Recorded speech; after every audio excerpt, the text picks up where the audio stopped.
124편 다윗이 지은 순례자의 노래. 이스라엘아, 한 목소리로 크게 노래하자. 하나님께서 우리 편이 되어주시지 않았다면, 하나님께서 우리 편이 되어주시지 않았다면, 모두가 우리를 대적하던 그때 격분한 그들에게 산채로 먹혔으리라. 성난 홍수에 휩쓸리고 경류에 휘말렸으리라. 그 사나운 물결에 목숨을 잃고 말았으리라. 오, 하나님을 찬양하여라. 우리를 버리고 떠나지 않으시고 으르렁거리는 갯대 속에 무력한 토끼 신세로 내버려 두지 않으셨다.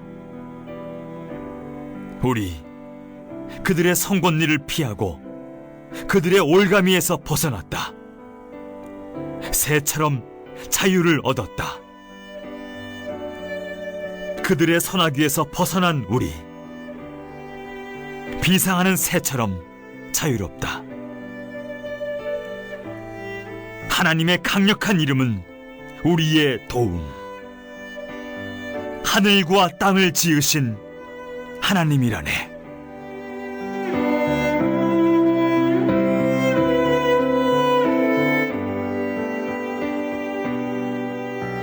1절로 5절입니다. 시인과 그의 공동체는 하나님이 베푸셨던 은혜를 회고하며 감사와 찬양을 드리고 있습니다. 먼저 시인은 만약에 라는 가정법을 이용하여 과거에 하나님이 이스라엘과 함께하지 않으셨다면 이스라엘은 이미 멸망했을 것임을 천명하면서 하나님의 도우심에 감사드리고 있습니다.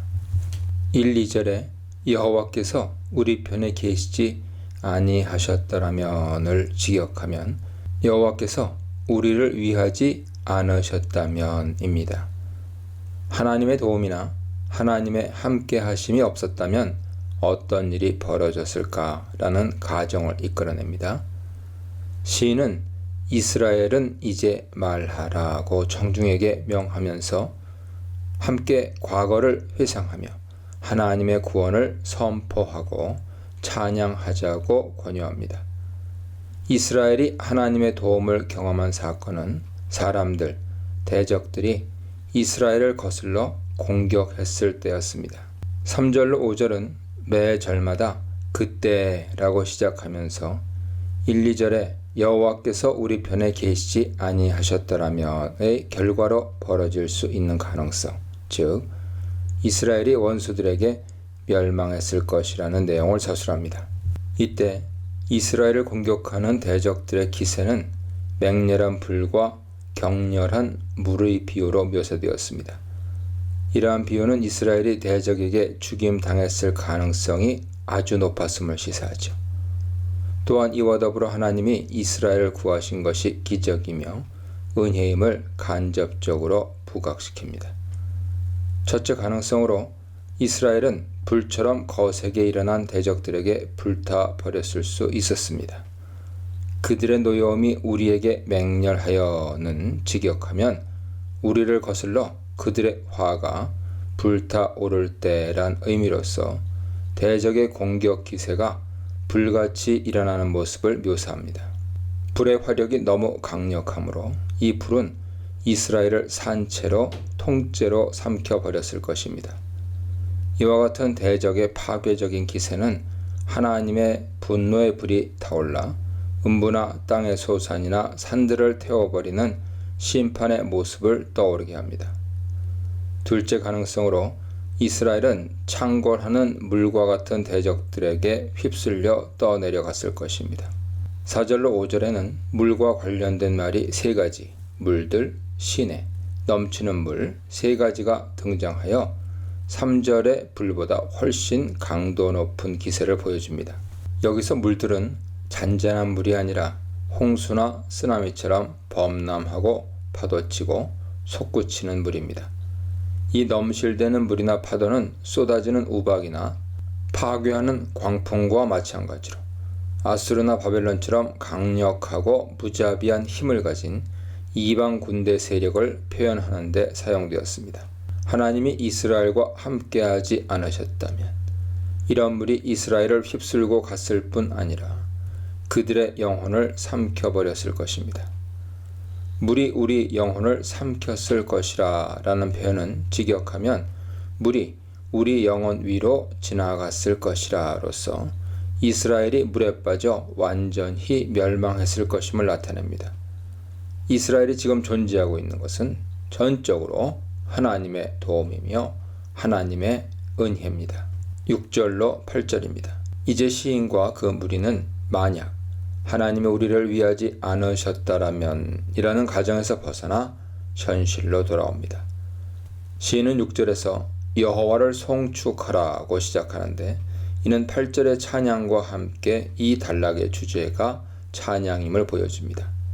시인과 무리는 이스라엘을 위하여 그들 편에 계신 하나님, 이스라엘을 위기에서 구해주신 하나님께 감사의 찬양을 드립니다.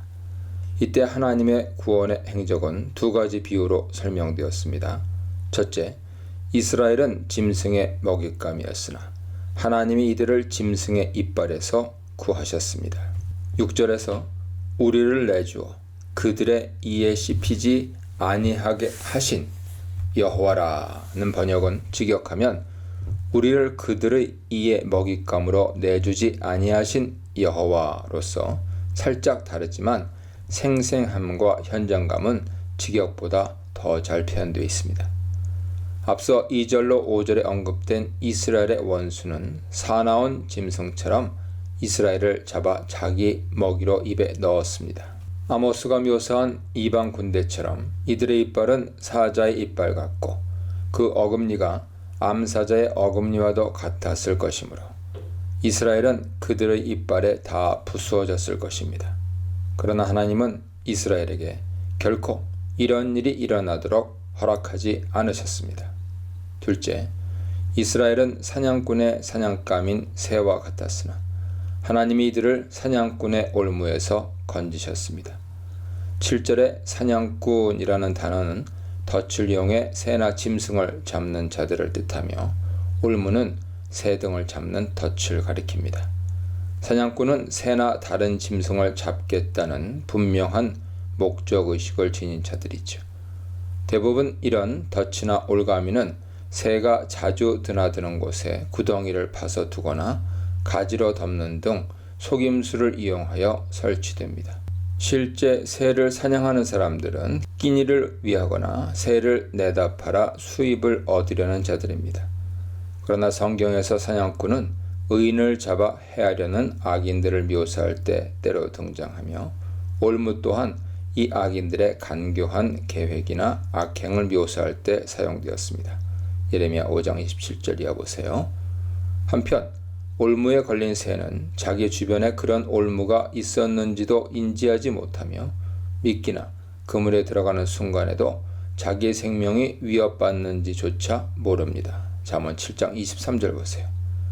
자기도 모르는 새, 발이나 다른 부위가 올무에 끼어 몸부림을 치지만 몸에 상처만 입을 뿐 옴싹달싹 못하게 되고 결국 사냥꾼의 손에 잡혀 생명을 잃게 됩니다. 전도서 9장 12절, 이사야 28장 13절 보세요. 이스라엘은 이처럼 사냥꾼이 놓은 올무에 걸려들었습니다. 이스라엘이 올무에 걸린 새에 비유된 것을 보면 이들이 올무에 걸린 것은 전적으로 사냥꾼의 계략 때문이라만 볼 수는 없습니다. 이스라엘의 역사를 고려할 때 이스라엘을 우상 숭배와 악의 올무로 이끈 것은 하나님을 배반한 그들의 불신앙과 교만이었고 그들의 욕심과 죄와 어리석음이었으며 그들의 영적 지도자들조차 올무의 역할을 하고 말았습니다. 호세아 5장 1절 보세요. 오늘 본문에서는 이런 부분을 언급하지는 않지만 이스라엘이 알게 모르게 스스로 죄악의 올무 안으로 들어간 것은 부인할 수 없습니다. 그러므로 이스라엘이 사냥꾼의 올무, 즉 대적의 계략에 빠진 것은 심판의 일환으로 볼 수도 있습니다. 그런데 사냥꾼의 올무에 잡힌 이스라엘에게 기적과 같은 일이 발생했습니다. 바로 그들의 올무가 끊어진 것입니다. 올무에 잡힌 새가 자기 힘으로 빠져나올 가능성이 거의 없듯이 이스라엘도 자력으로 사냥꾼의 올무에서 벗어나기가 불가했지만 결과적으로 그들은 올무에서 벗어났습니다. 사냥꾼의 올무에서 벗어난 새나 우리가 벗어났도다에서 벗어나다라는 동사는 어디에서 안전한 곳으로 탈출하다, 빠져나가다라는 뜻으로 이스라엘이 빠져나오기 불가능한 올무에서 안전함을 누릴 곳으로 옮겨졌음을 뜻합니다. 그들이 올무에서 벗어날 수 있었던 직접적인 원인은 그 올무가 끊어졌기 때문입니다. 시인은 그 원인을 직접적으로 언급하지 않습니다. 그러나 8절에 그 실마리가 나와 있듯 올무가 끊어져 그들이 자유하게 된 것은 하나님 하신 일이었습니다. 그렇기에 이 하나님은 이스라엘의 찬양을 받으시기에 합당하십니다. 여호와 하나님은 절명의 위기에서 이스라엘을 건져주신 분, 이스라엘의 도움이시며 그의 이름이 이를 증명해 줍니다. 8절에 여호와의 이름은 하나님을 가리키는 대체어로 볼 수 있으며 하나님의 이름을 여호와 이레, 여호와 샬롬 같은 하나님의 이름들은 하나님의 하신 일이나 성품이 함축되어 있습니다. 본문에서 소개된 하나님은 하늘과 땅을 창조하신 분입니다. 이 창조주 하나님이 자신이 만든 피조물을 통제하고 다스리십니다. 천지를 창조하신 하나님은 이스라엘 또한 창조하셨으며 이들을 보호하십니다. 앞서 123편에서 시인과 무리는 하나님을 하늘 보좌에 좌정하신 왕으로 묘사하면서 하나님께 교만한 자들의 멸시에서 자신들을 건져 주시도록 하나님의 은혜를 구했습니다.